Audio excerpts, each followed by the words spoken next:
to our new podcast. I am Ayush Arora, NMIMS MBA first year, and today we have with us Mr. Rahul Nagar, VP at Wells Fargo. One of the biggest bank in US, and it's one of the biggest companies that I have doing the podcast with someone from it. So, how are you, sir? How are you today? Yeah, first of all, thank you so much for having me here. It's been a pleasure, and I think I'm going to enjoy this.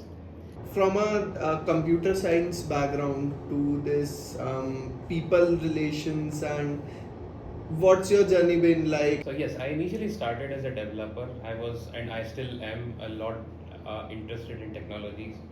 I still love coding, but also at the same time, I am also liking the people aspect of it. And the reason and where it is all coming from is like when I initially started working as a developer, as a technology guy, what the focus initially is to build something. Okay, to build something, it actually rather evolves in phases. First phase would be to build something to enjoy. Next phase, to build something to prove yourself. Then comes to build something to make an impact. Now, when you come to third stage, one thing that you identify, and if you don't, then I think this is something that everybody should. Okay, one thing that you would identify is when it comes to impact, it's not the technology which kind of makes an impact. It's not what you develop that is making an impact. It's rather the people side of it, that is something which is impactful. Lately you have been hearing about a lot of buzzword around digital transformation and all of those things.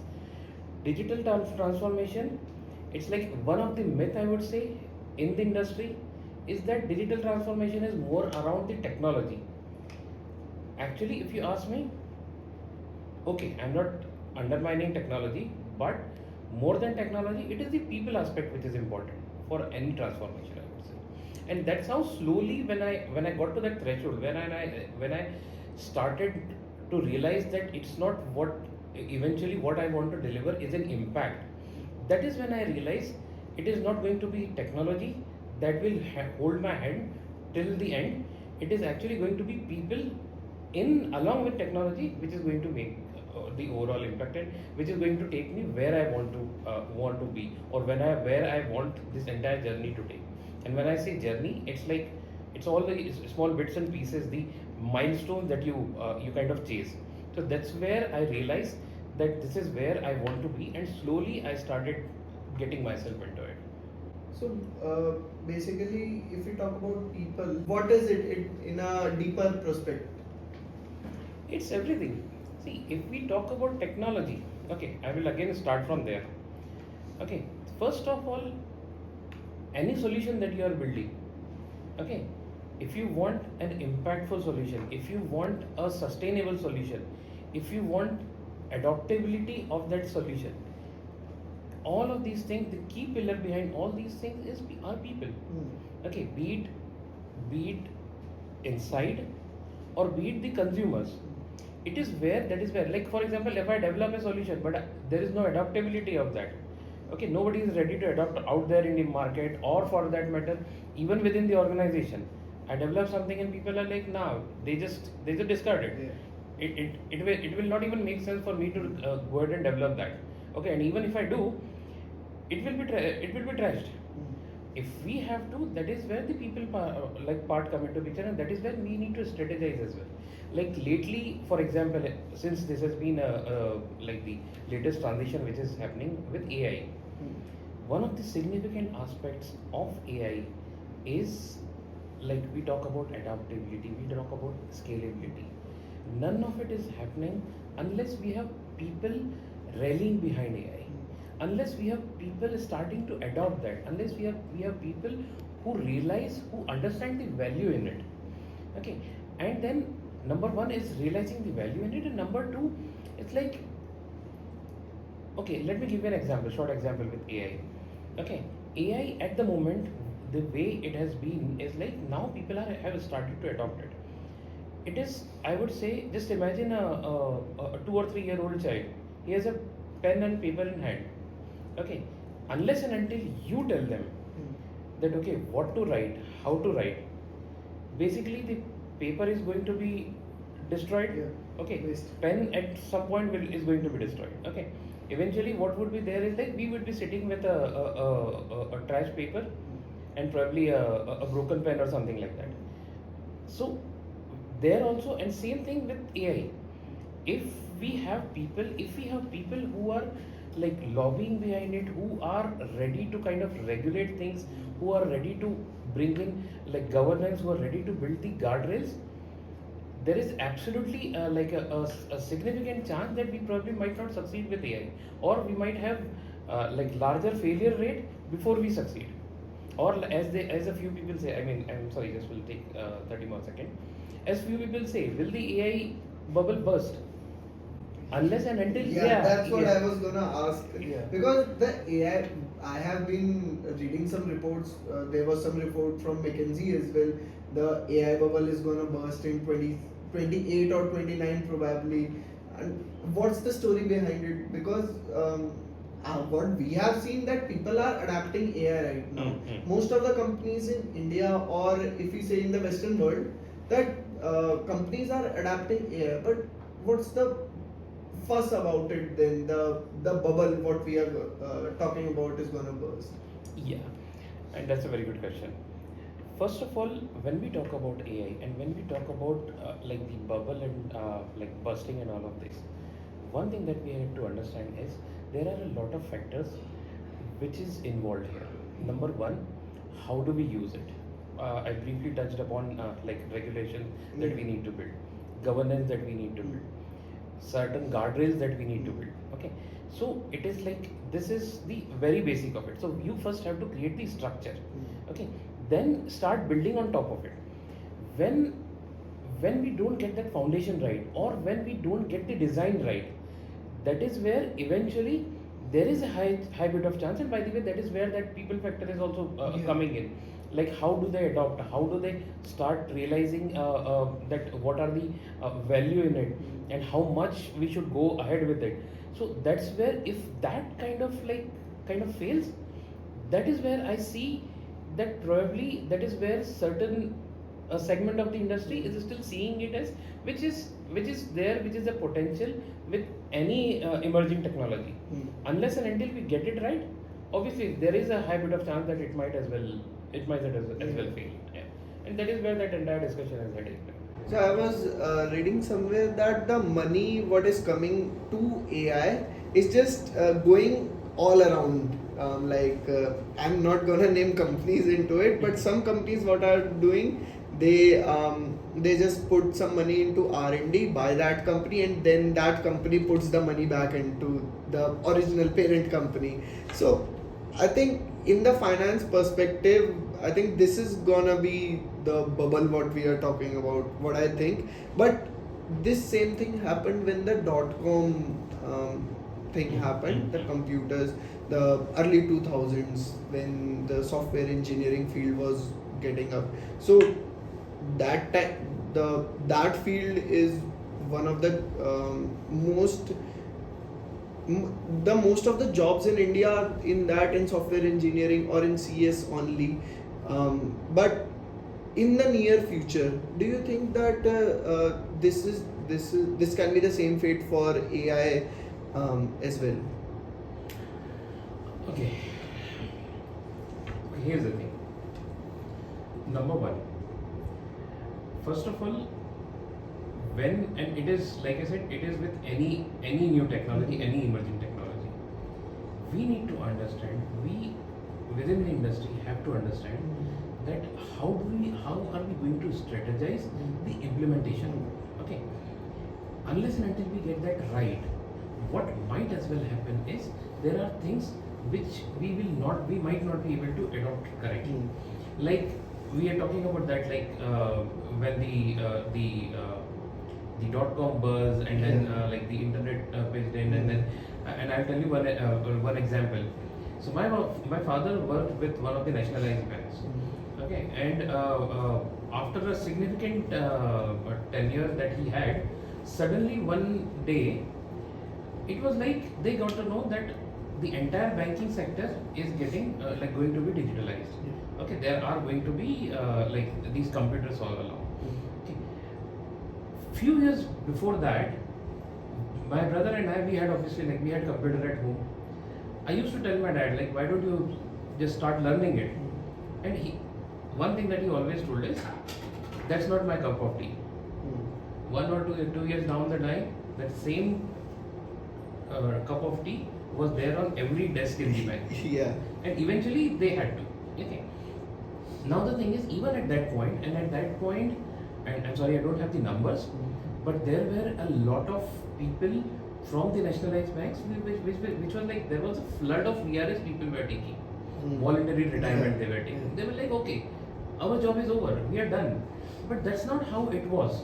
Okay, people over the period, eventually they adopted to the technology, they understood, okay, they did away. It was like, at that point also they were like, okay, there are going to be job cuts and stuff. Eventually that did not happen. It was that literacy that kind of like was the differentiator. People who were like, who decided to adopt to that literacy, they sustained in the industry. People who chose to step aside, they did. Same thing is happening with AI, and same thing is going to happen with AI. Okay, people need to be like, at this point, everybody is I would say most of the people, be it like your batch, who are ready to go out in the job market, or people who have already been in the job or in this industry for 5 years, 10 years, 12 years, 15 years. All of them are kind of standing really close to the start line. We also have a equally equally stringent learning curve as much as you people have. Okay, and that is something which is like, probably from outside you might not be able to see, but that is something that we see inside staying in the industry, that this is what is happening. And I'm not meaning to say it is happening with just one company or the other, it is happening everywhere. And that is where it is going to be a differentiator. I have seen many people around it that, okay, they have put in the data into some AI software, some cloud softwares, and it makes our works easier. Those who are not ready to adopt, how do you deal with people as a company? See, and I think somewhere we are circling back to the first one briefly. I mean, I would say that is the same thing, but it's, first of all, it is about people, and at the same time, when I say people, it's not just about like they have to adopt things. And that is where the strategy part comes into picture, because end of the day, all those who like all of us who are strategizing, we are also people, and we have to understand, we have to realize. And basically the success of AI, if you ask me, it relies on 3 things: people, process, and data. Okay. Wow. So yeah, so these 3 things are important. And when we, first of all, we have to start with people. We have to let them know, we have to get them on board with the idea that how we are going to adopt, how AI is going to change their life for better. Okay, of course there are going to be, see, one thing that is definitely going to be is like, it is going to be disruptive. But at the same time, this can also be constructive. It can be used constructively, and it should be used that way, because once things start, like we start dismantling some of these things, we have to start looking at building the structure again as well. So it is like all these, just like in layman terms, if I have to ask, all the manual work that we have been doing. Okay, when we get that, of course there is going to be like some discontent within people, among people who are like, okay, oh my god, this is something that I have been doing for so many years, this has been my bread and butter, it is going away. But at the same time, you are getting an opportunity to be more innovative. You are getting an opportunity to think beyond what you have been doing. Okay, and that is where this entire, what do we call it, the change that is coming in the industry, that is where I see that. I mean, and I will give you one very simple example. One thing that I really enjoy doing is writing.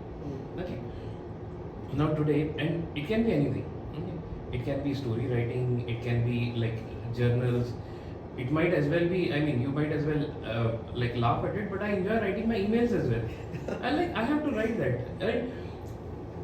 Industries, people in the industry right now are like, okay, let me just let me just try like Copilot. Let me Yeah. just try like seek help from Copilot to write emails. Okay, personally, I don't like it. Mhm. Okay, if you ask me personally, or rather I should say, I did not used to like this transition. Mhm. Okay, I wouldn't say I don't like it, because now slowly I have also have started to adopt that.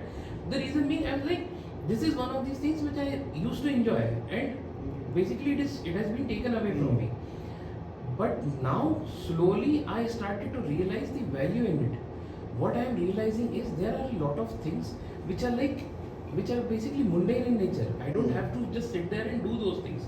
Instead, I can utilize my time in rather like more productive work, versus what like all of these things have to be. Like maybe somewhere I might start to think about writing more journals.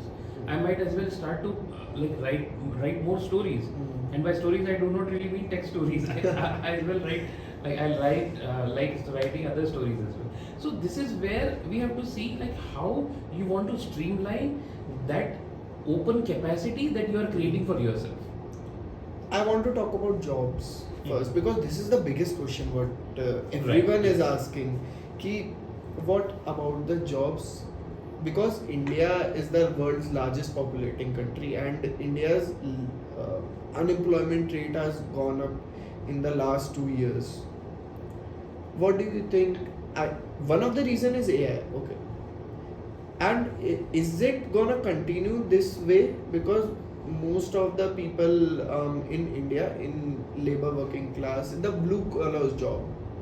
So, are they gonna lose job or what? See, again, the answer is yes and no. Yes, because there are going to be, and when we talk about like losing job and all, we basically have to focus on digital transformation. Okay. No, because what I see it is kind of like we are streamlining the jobs. Okay, so let me give you a very quick example. Of course I cannot get into details of it, but there might as well be one process. Okay, wherein things are failing. You put one control point. Okay, you put one or two people there. Okay, then you realize that failure rate has reduced drastically, but it is still failing. Okay, it is still not zero. Okay, then what you do is you put another control point, another person there. Okay, now it has reduced significantly, but still we are seeing that. You probably might put another control point, maybe not people, but at least control point. What you end up doing is you end up putting these control points there. Of course, there is like significant revenue loss there. Okay, there are people you are putting there who can be utilized in better way. Okay, and that is where the process piece comes into picture. Okay, number one, when you identify like how things are. So what is happening as of today, and when we talk about digital transformation, is digital transformation is working towards identifying these gaps, these bottlenecks in the processes, these reworks in the processes.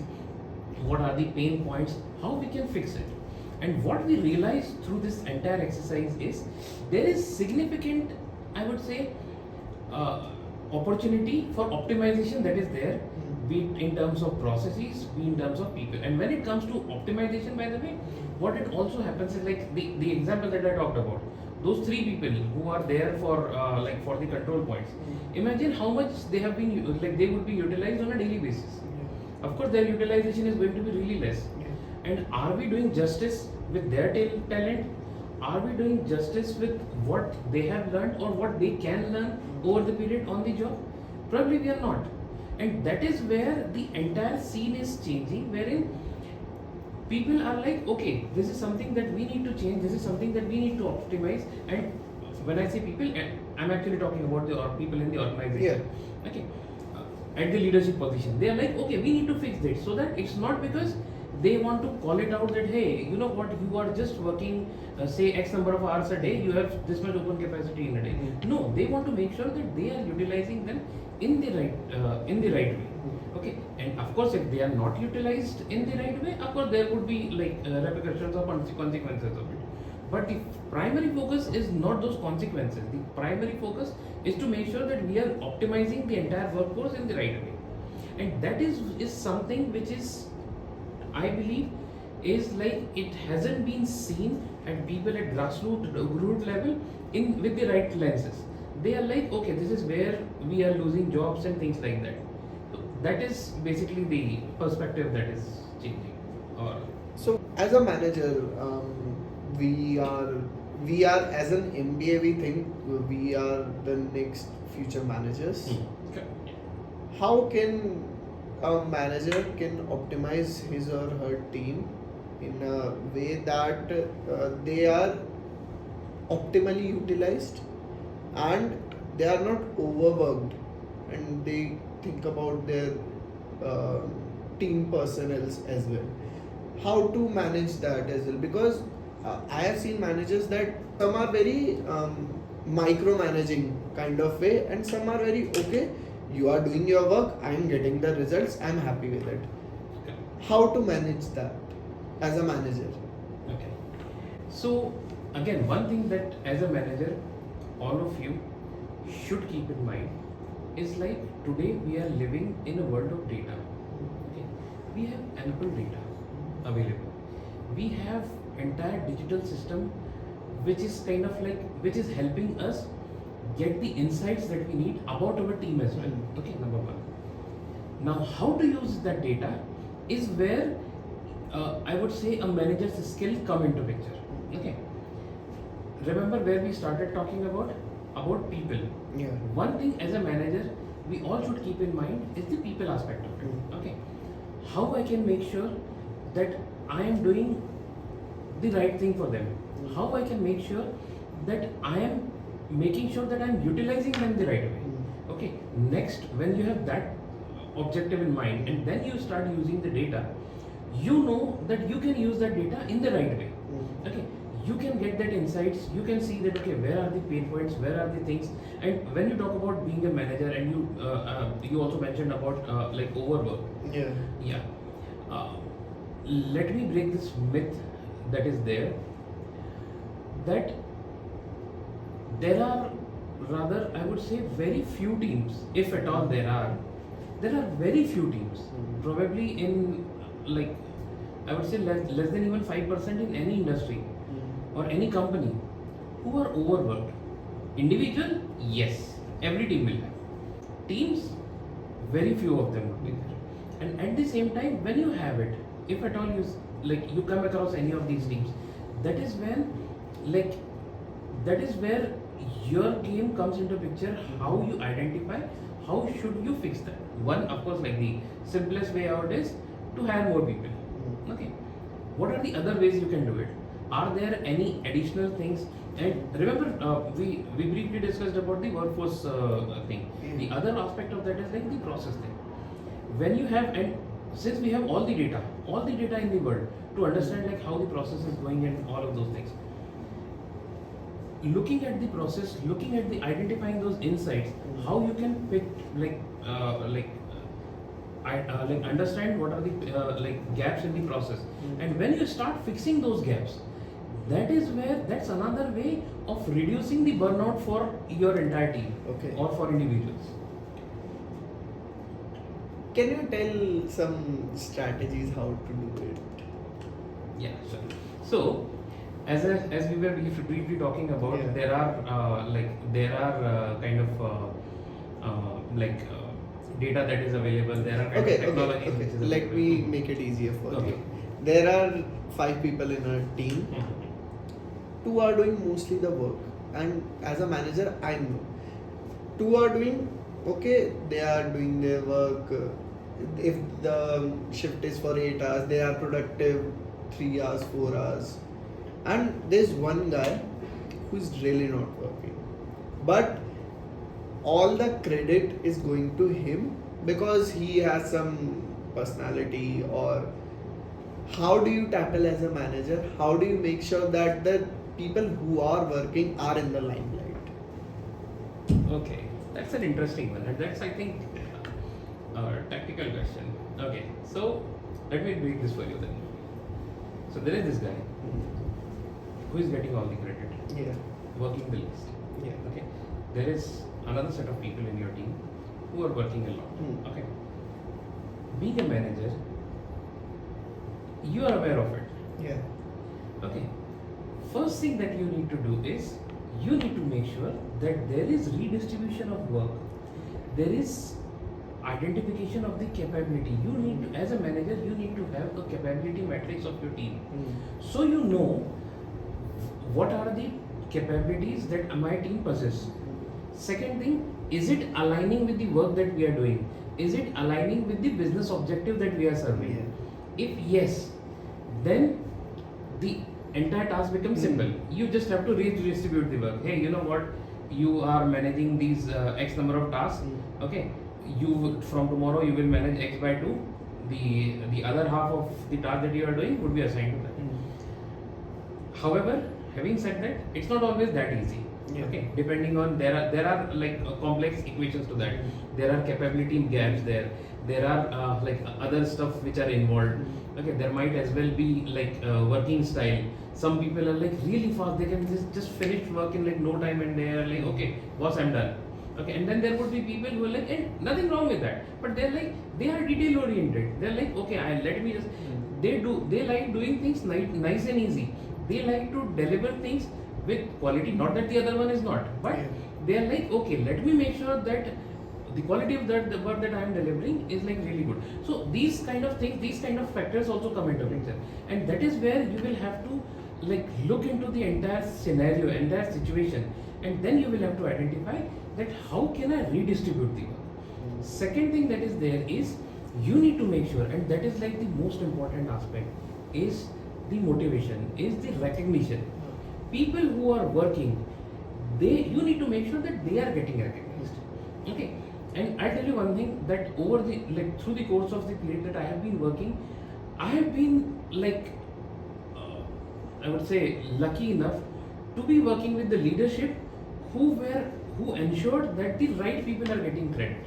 So even if when I am working on certain things, and then like my leadership is getting the credit for everything, hey, you know what, great job, your team did the great job, they ensured that they called it out, that you know what, from our team there is this guy Rahul who did this, and like he should be getting the credit, or he should be getting the recognition, so that tomorrow when it comes, the senior leadership knows who was that.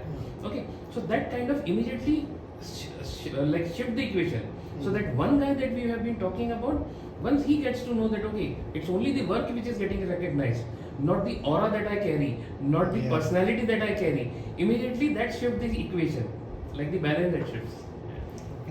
We should end here. Thank you so much, sir, for this podcast, for your knowledge, and I hope that you come again with us. We'll do more detailed podcast than this one. And thank you so much, sir. And thank you for our viewers who tuned in. And we'll see you in the next one. Thank you.